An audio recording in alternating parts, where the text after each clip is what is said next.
Screen मिळत नाही या संदर्भात महत्त्वाची बैठक पार पडलेली आहे। काय महत्त्वाचे निर्णय देण्यात आलेले आहेत मल्टीप्लेक्स? मल्टीप्लेक्समध्ये मराठी सिनेमांना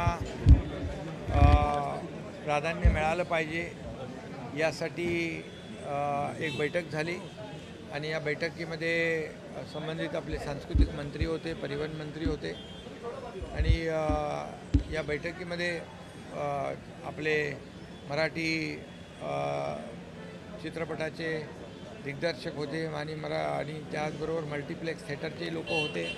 संबंधित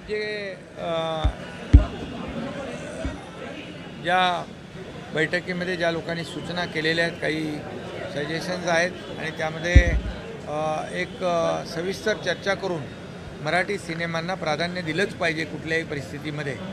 एक डेडिकेटेड स्क्रीन मराठीसाठी ठेवली पाहिजे अशी त्यांची मागणी होती आणि त्याचबरोबर यामध्ये एक कमिटी गठीत केलेली आहे। या कमिटीमध्ये गृह विभागाचे अपर मुख्य सचिव आहेत, त्याचबरोबर प्रधान सचिव अपील आणि सुरक्षा आहेत आणि बाकी नगर विकास विभागाचे, सांस्कृतिक विभागाचे, परिवहन विभागाचे आणि मराठी सिनेमांचे निर्माते, वितरक, मल्टीप्लेक्सचे मालक, फिल्म सिटीचे अधिकारी आहेत, चित्रपट महामंडळाचे प्रतिनिधी आहेत आणि त्याचबरोबर विविध अनेक जे काही संबंधित लोक आहेत त्यांच्याबरोबरची बैठक एक कमिटी स्थापन केलेली आहे।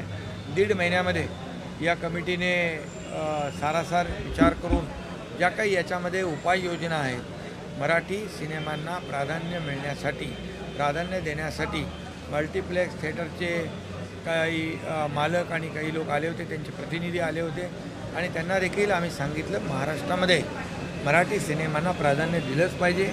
कुठल्याही परिस्थितीमध्ये मराठी सिनेमे काही लोकांच्या आपल्या तक्रारी होत्या निर्मात्यांच्या मध्येच सिनेमे काढण्याचा देखील प्रकार झाला, तर अशा प्रकारचं कुठले कृत्य, कुठली घटना होता कामा नये आणि म्हणून मराठी सिनेमांना प्राधान्य देणं, त्यांना वेळ देणं, प्राईम टाईम देणं आणि त्याचबरोबर डेडिकेटेड स्क्रीन त्यांना मिळाली पाहिजे अशी मागणी त्यांची होती। तर त्यावर एक समिती गठीत केलेली आहे आणि 1.5 महिन्यामध्ये या समितीचा अहवाल येईल आणि त्यावर आम्ही हेही सांगितलं, सरकार म्हणून, शासन म्हणून जे आम्हाला काही करायचं आहे तेही तुम्ही सूचित करा।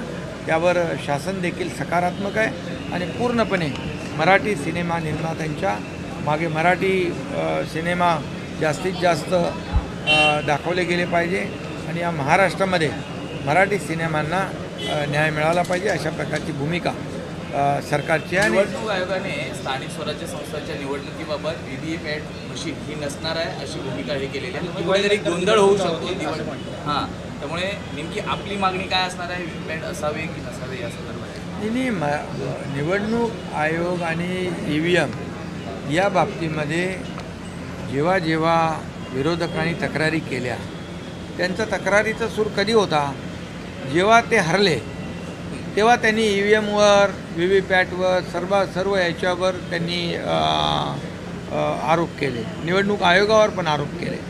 परंतु जेव्हा ते जिंकले तेव्हा EVM चांगला आहे, निवडणूक आयोग चांगला आहे, सर्व चांगलं आहे, हे काय रडीचा डाव आहे खरं म्हणजे। आणि म्हणून यामध्ये जे काय ट्रान्सपरन्सी असली पाहिजे मतदारांमध्ये आणि जनतेमध्ये, अशीच भूमिका आमची सरकारची आहे। उद्धव ठाकरे जात आहे डिनर डिप्लोमासाठी।